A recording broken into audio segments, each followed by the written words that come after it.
Dr. Sharif Abdullah offers a unique, hopeful, and visionary perspective on the persistent challenges of our time. His perspective is shaped by his urban upbringing of poverty and violence, his Ivy League education, and his work with impacted communities in America and in 45 countries around the world. His spiritual outlook is rooted in the consciousness of dozens of religions, faith traditions, and spiritual practices. Sharif offers this unique viewpoint, helping us chart a course that explains where we've been, where we are now, and how we get to a positive future that works for all living beings. Hello, Sharif here, and today I want to talk to you about prison.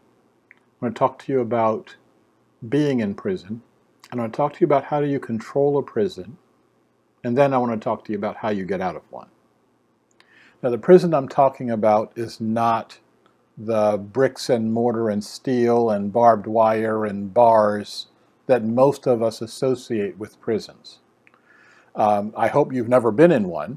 When I was in law school, we took a field trip in my corrections class to one of the oldest operating prisons in the country, Concord Prison in Massachusetts. And they actually took all the students in the class in and put us in individual cells in each of the prison, in the oldest prison block, and locked the door. And that was like maybe for 2 or 3 minutes, and that was very, very uncomfortable 2 or 3 minutes. All of our ideas around prison are associated with those kinds of places, where there's a door that clanks shut and locks you in. But something that Vaclav Havel said in one of his books was that we're all in prison, and each one of us forms the bars, forms the walls, forms the cells of this prison for others. This prison is our consciousness. We're locked inside this prison, and only those who shift their consciousness can get out of this prison. We know from either being in prison or from seeing movies about prisons, that one of the ways that they maintain control over a prison, that the prison guards maintain control over the prison, is by having the guns and the nightsticks and the locks and all of the mechanisms of control. And if you've been in a modern prison, you know something else. You know that doesn't work. There are not enough guns in that prison to maintain control. There are not enough nightsticks. There are not enough tasers to maintain control. So they maintain the control in a prison through another mechanism. They get the prisoners so angry at each other, they don't pay attention to where they are. So you start thinking about, how did all of the schisms, societal schisms that we see happening in a prison, how did they get there? Who fosters that? Who allows that kind of thinking to go on in a prison? Well, the answer is real simple. Whoever wants to control the prison. If I'm sitting at the top of a prison, then I don't want the black prisoners and the white prisoners and the Latino prisoners to talk to each other. I want them to fight with each other. And while they're fighting, they won't see us sitting at the top looking down at this saying, oh, we don't have anything to worry about today. So that's the way the prison functions. And that's our challenge.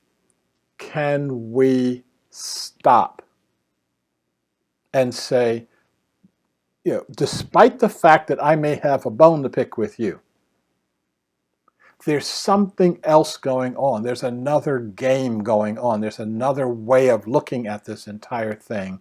And we're smart enough to figure this out.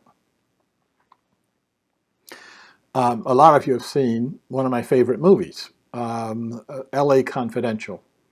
And I was talking to someone about this, and they hadn't seen it. So I'm not gonna do any spoilers here, which means I have to talk in a convoluted way, which means that those of you who have seen the movie will know what I'm talking about.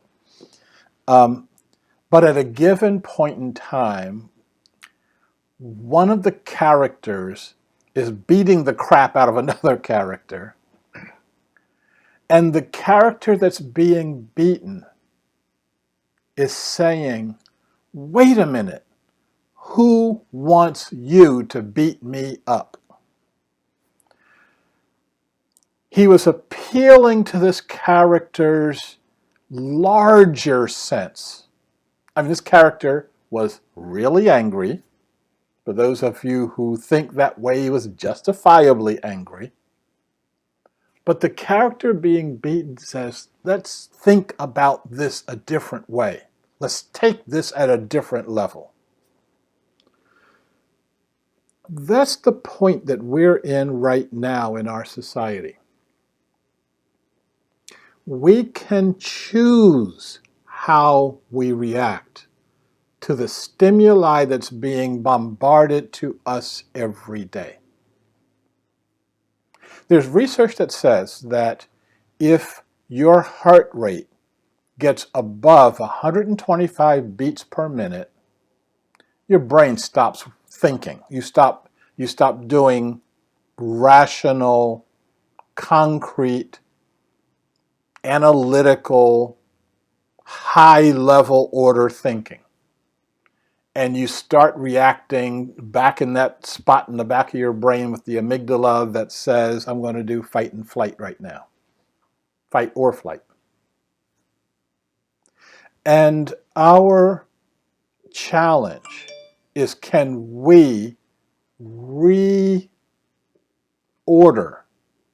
our own being? Can I calm down? Can I calm myself down? Can I look at the full picture? And one of the things you've heard me say an awful lot, ask the question, who wants me to be upset right now? Who wants me to be angry with that group over there right now? Who wants me to feel powerless right now? When you start answering those questions, that becomes the direction and focus that we need to be focusing on. When you start asking and answering that question, then you start seeing some things in some very different ways, some very different lights. So Vaclav Havel, in one of his books, one of the titles to his books is Disturbing the Peace. And he said, in the face of oppression, we should not be peaceful. But disturbing the peace doesn't mean what some of the folks here in Portland believe of smashing out some windows downtown and that's going to change something. The only thing it changes is the glass and the pane of the window. By what Havel was talking about was not going along with a system of the status quo, especially when that system is designed to comfort you. Especially when the system is designed to make you go to sleep. So I'm looking at my overview of the social media, and I'm listening to a lot of the people who are talking right now about, oh, how great it is now that Biden's going to be in command, and how they're getting these, what do you call them, seasoned and experienced politicians in that's going to make everything better now. And it's okay now for us to go back to sleep, for us to go to sleep for 4 hours until we start the charade over again. It's okay after the last 4 tumultuous years to go back to a toxic status quo. Now, believe me, I am not talking about bringing anything that looks like the Trump regime back. But similarly, the answer isn't, our solution isn't a status quo that we all know is unsustainable, has to be unsustainable, and that we have to do different and better. The answer is not for you to go back to sleep. The answer is for us to go forward. And that's what we should be exploring right now. How do we move forward in the situation we're in right now, how we move forward in that situation, and most importantly, how we move forward together past all of the invitations for us to separate from the very people that we should be cooperating with. More on all this stuff in the upcoming days. Look forward to talking with you about that. Thank you. Bye. You are invited to participate in the discussions and activities that will define a positive future for all. We are at the cusp of the expansion of our human consciousness, beyond the limitations of our past. Together, we can envision a world that embraces our human potential. Together, we can create a world that can truly work for all living beings.